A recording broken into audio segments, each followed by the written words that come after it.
Шамамен осылай сортирный әсіл көрінеді. Қалай менің әр экспериментім басталады? Әрине мен ютубқа кіріп, қандай видеоны кадрмен қайтадан түсіре аламын деп қараймын. Қуанышқа орай, мен ондай видеоны таптым. Егер шынына келсек, көптеген видеоларда күнделікті су ішу, дене сусақтардың теріні жақсартып және продуктивностьті көтеріп, адамды сергітіп, қаратою процесін баяулатады. Тіпті ракты да жазуға көмектеседі.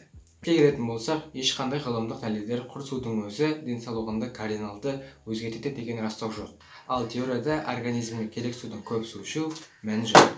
Бұларға қарамастан бейресми 8 стакан ережесі бар. Немесе 2 литр суды күніне ішу. Оны диетологтар осыдан 50 жыл бұрын ойлап тапқан. Және осы ережені видеодағы тым болмаса 5% оқырмандарым қолданбайтын шығар. Өтірік айтпай қояйын, су ішу ең жеңіл эксперименттердің бірі.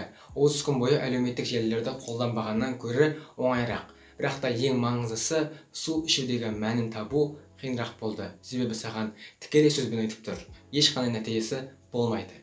Бірақ та жасап көрмесең білмейсің, және де мен қолдандым. Қазір 1 минут.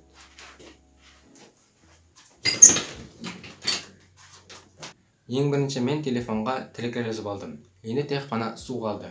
Қазіргі уақытта судың маркалары аса қатты айырмашылығы жоқ.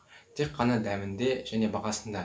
Тіпті суды краннан да ішуге болады. Егер су хлор болмаса және де су каналдарына сенсеңіз.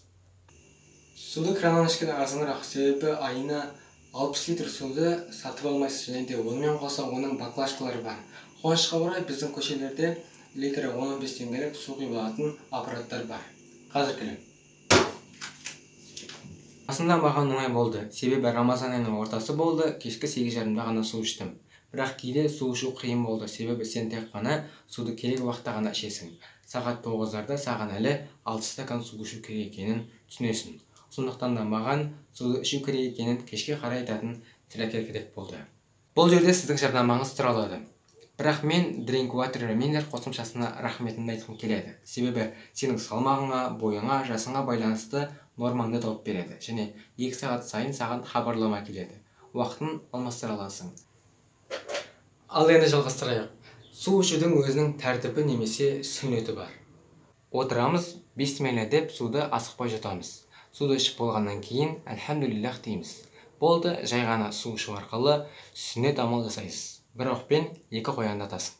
Мен эксперимент барысында ұйқыдан тұрған бойда су ішуді жасап көрдім. Будильник шырылдағанда бірден тұрып, кухняға барып су іштім. Су ішкеннен кейін сен сергесің, және бұл ешқандай жаңа нәрсе емес, тек қана жақсы әдет. Бірінші апта қиын болуы мүмкін. Құсқың келіп немесе судың дәмін сезбей қалатын шығарсың. Бірақ 1 аптадан кейін сенің организмің өзі суды талап ете бастайды. Тағы да айтқым келеді, бұл құпия продуктивный болудың әдісі емес. Бірақ күн барысында су ішу шынымен де адамды сергітіп жақсарып қалады. Тамақты сумен ішу мифі бар. Яғни біздің асқазанымыз қайнап тұрған қазан емес. Ол сұйықтықпен тығыз тамақты ажырата біледі.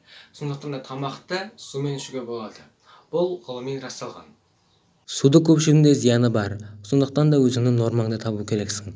30 мл суды салмағыңа көбейтеміз. Сонда күндік нормаң шығады. Тым көп мөлшерде суды ішу ас қорытуды нашарлатады. Жүрек қан тамырларының жүйесін және бүйрекке артық салмақ түсіреді. Және суды аз ішудің де зияны бар. Дене құрғап кетуі мүмкін. Судық баланс әр адамда әртүрлі. Құсу, қатты тойып кету немесе құрғақтық болуынан ақ байқауға болады. Мүмкін саған күніне 2 литр су ішу қиын болатын шығар, бірақ организмің өзі сумен байланыс жасай бастайды. Судық баланс қалпына келе бастайды. Күнделікті су ішу продуктивность аппаратын жолдауға де болады. Мен айтқым келетін еді, менің өмірім кардиналды өзгерді, терім жақсарды, продуктивностьтің көбейді деп артық айтқаным шығар. Тіпті өз-өзімді алдағаным шығар. Су ішу ол тек қана жақсы әдет. Бұл әдетті мен тағы да қолданамын деген ойдамын. Сондықтан да бұл тек қана жақсы әдет. Қазір келем.